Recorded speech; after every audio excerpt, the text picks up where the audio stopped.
Heathen Thought of the Day. Greetings from us here at Heathen. It's wonderful to see you all again. Oh, it's wonderful for you to see us. Maybe. What are your thoughts? Oh, I've got such a sweet, simple thought today. Just like you, sweet and simple.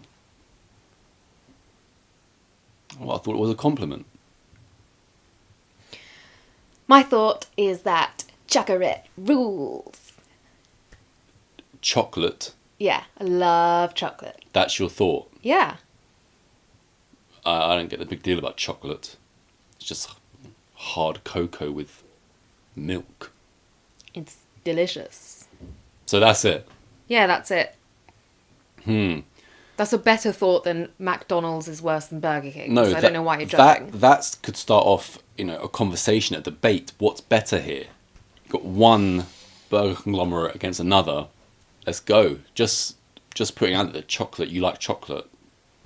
That's barely even a thought. But anyway, I guess we'll get on with mine.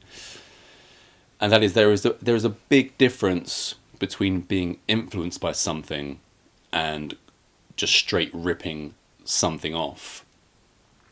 I've been doing some snooping recently. I'll call it snooping even though it's all my stuff. And I saw that on our Instagram you had posted a screenshot of the script coverage that I got for Heathen when this big time producer, whose name I've taken as one of the guys that's rejected Heathen, and he's now been cursed because anyone that reads Heathen and rejects it ends up being cursed, and he's quite cursed because all of his moves have flopped since then, haven't they?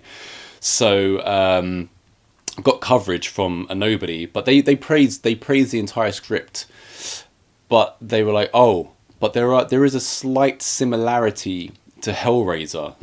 Oh no. And the Heathen is not at all really like Hellraiser, even though I'd say that the biggest influences on Heathen are RoboCop, the original obviously, and Hellbound, Hellraiser Part 2, just in terms of the tone and just one or two things that happen, which is more paying homage to that kind of movie. Because for me, something like Hellraiser is truly horror. Okay, there's a lot of subgenre of horror these days, and most of it for me doesn't really fall in to the word horror. Hellraiser completely does. Heathen completely does. So, as I said, the thought was being influenced is completely different. Just ripping something off.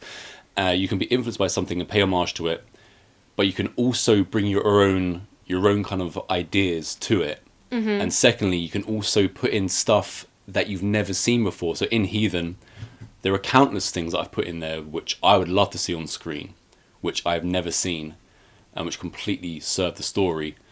And also away from this, saying, oh, this has a slight similarity to Hellraiser is like saying, oh, let's not make Friday the 13th because it has a slight similarity to Halloween. It doesn't make any sense.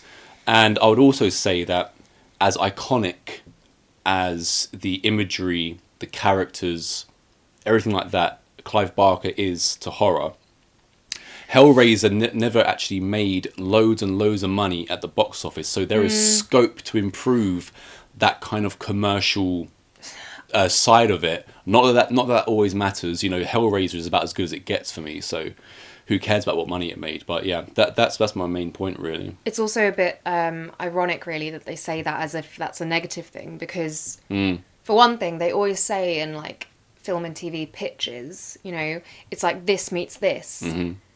So it has to have some sort of, basis to compare it to start with. And second of all, Hollywood seems to absolutely love doing actual remakes or, that's because they're fresh out of ideas. Late sequels or something. So you'd think if something's not a remake or Hollywood a sequel, is dead. but just all the actors suck, influence, the directors suck, the writers you'd want suck. to put your money into it, wouldn't you? You are correct, sir. It's a weird one.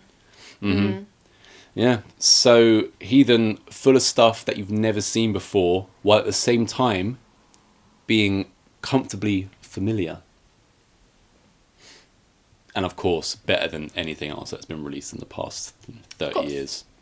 goes without saying.